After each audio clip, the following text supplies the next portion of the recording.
Simple है। Bharatiya Janata party सिर्फ राजनीति के लिए राजनीति में नहीं है। हमको देश को मजबूत बनाना है, देश को ताकतवर बनाना है, पश्चिम बंगाल को मजबूत बनाना है। आज 34 साल सीपीएम और पिछले 10 साल से टीएमसी ने पश्चिम बंगाल को बहुत पीछे ढकेल दिया है। आज देखिए, हिंदुस्तान में आज़ादी के बाद जो भी पहला हुआ वो सब कुछ पश्चिम बंगाल में हुआ, लेकिन आज हम पश्चिम बंगाल में इतने पिछड़े क्यों हैं? उसका कारण सीपीएम और टीएमसी है। लेकिन भारतीय जनता पार्टी सिर्फ राजनीति नहीं करेगी, वास्तव में देश को सशक्त करेगी, पश्चिम बंगाल को मजबूत करेगी। हमारा पॉलिटिकल स्टैंड आज भी क्लियर है। जहाँ तक हमारी क्षेत्र की बात है, दार्जिलिंग, तराई और डुवर्स की बात है, हम गोरखाओं के साथ हैं। आने वाला और एक बात मैं आपको और बता देता हूँ, हम बीजेपी अपनी शक्ति से, हमारे अलायंस पार्टी की अपनी शक्ति से, हम अपनी ताकत से लड़ेंगे और जीतेंगे। जीत भी तय है, ये सुनिश्चित है। पश्चिम बंगाल से टीएमसी का जाना तय है। दूसरी बात, मैं आपको एक बात और स्पष्ट करना चाहता हूँ। देखिए, गोरखा मर जाएगा लेकिन टीएमसी को वोट नहीं डालेगा, क्योंकि यही टीएमसी है 2017 में दंगे करा करके 11 हमारे गोरखा भाइयों को बीच सड़क में मार डाला था। और इतना ही नहीं, उसके बाद केस हमारे ही अपने गोरखा नेताओं के ऊपर में मढ़ दिया गया था। ये इनका चरित्र है। अभी 7 दिसंबर को भी सिलीगुड़ी के अंदर में यही हुआ। और इनका ये चरित्र है, पहले मारो फिर हमारे ऊपर में जो है केस जो ठोक दो, और ये नहीं चलेगा। देखिए, मैं आपको एक चीज़ बता रहा हूँ, जितना अन्याय अत्याचार टीएमसी ने पिछले 10 साल में नॉर्थ बंगाल में किया है और विशेष करके गोरखाओं में किया है, गोरखा कभी उसको भूलेगा नहीं। और गोरखा मर जाएगा लेकिन टीएमसी को वोट नहीं देगा, और टीएमसी के साथ जो भी जाएगा वो भी समाप्त होगा, ये तय है। बिल्कुल, हमारे अलायंस पार्टी हमारे साथ है। वो इसलिए साथ है क्योंकि मुद्दा हमारे साथ है। हमने उनको वचन दिया है 11 जनजाति को एसटी दिलाएंगे। हमने उनको वचन दिया है कि आने वाले समय में स्थायी राजनीतिक समाधान केवल हम ही देंगे और देंगे। इन दोनों मुद्दों को लेकर के हमारे सब साथी हमारे साथ हैं। देखिए, मुझे तो सांसद बना हुआ 1 ही साल हुआ, लेकिन 1 साल में जो प्रयास हुआ है, पिछले 72 साल में जो नहीं हुआ था, पिछले 1 साल में वो प्रयास हुआ है और पॉजिटिव तरीके से हुआ है। हमने सही जगह पे सही तरीके से अपने बात को रखा है।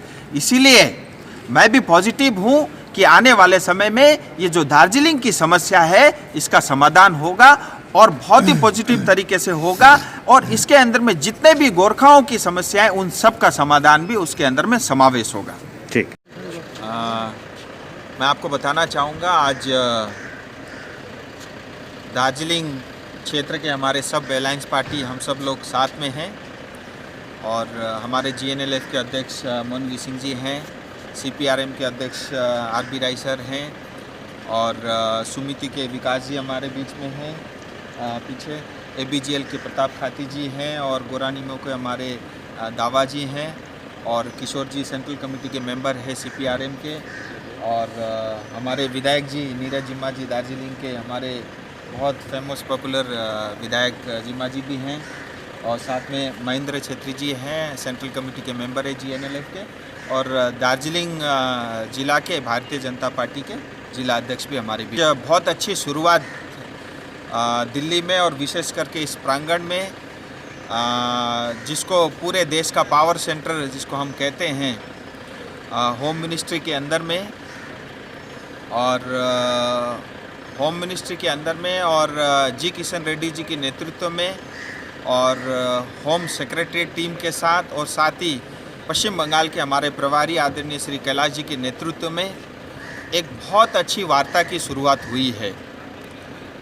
हम ये बात बहुत अच्छे से जानते हैं कि दार्जिलिंग की जनता की बहुत पुरानी मांग रही है, और दार्जिलिंग की जनता की जो मांग और एस्पिरेशन, उनकी इच्छा, उनकी आकांक्षा, और जो गोरखाओं के ऊपर में एक जो है ये बाहर के हैं, विदेशी हैं, एक ये जो ठप्पा लगा हुआ है, इसको दूर करने के लिए जो गोरखाओं की डिमांड थी, और उन हितों की, उनकी रक्षा के ध्यान में रखते हुए भारतीय जनता पार्टी ने 2019 में चुनाव के संकल्प पत्र में ये घोषणा किया था कि जो है हम स्थायी राजनीतिक समाधान दार्जिलिंग हिल्स, तराई और डुवर्स की जनता के लिए करेंगे।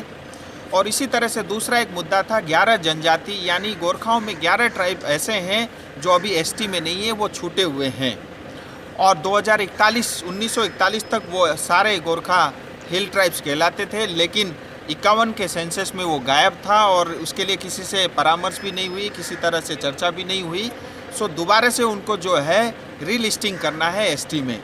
ऐसे दो मांग की जो स्पष्टता से घोषणा में भारतीय जनता पार्टी में ने उल्लेख किया था। इन दोनों चीज़ों को लेकर के आज एक अच्छी शुरुआत हुई है और गृह मंत्रालय की तरफ से हमको ये आश्वासन मिला है कि 11 जनजाति वाला विषय है। गृह मंत्रालय की तरफ से वो आरजीआई को उन्होंने उसके ऊपर में जो है पत्र व्यवहार किया है और उन्होंने ये भी कहा है कि ये काम जल्द होगा और तुरंत होगा।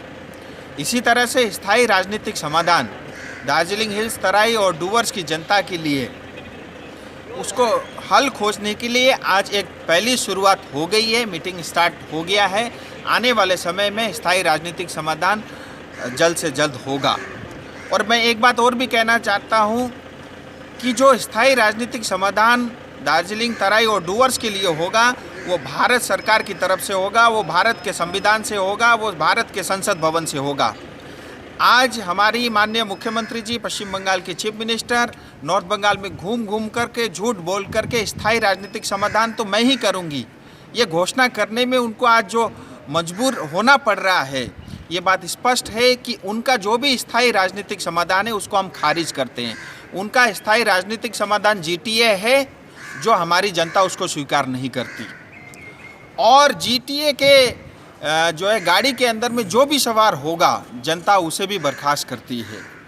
और हमारा जो मांग है, जो स्थायी राजनीतिक समाधान है, वो केवल और केवल जो है भारत सरकार से संभव है, वो भारत के संसद भवन से संभव है और यही हमारी मांग है, यही हमारी जनता की डिमांड है।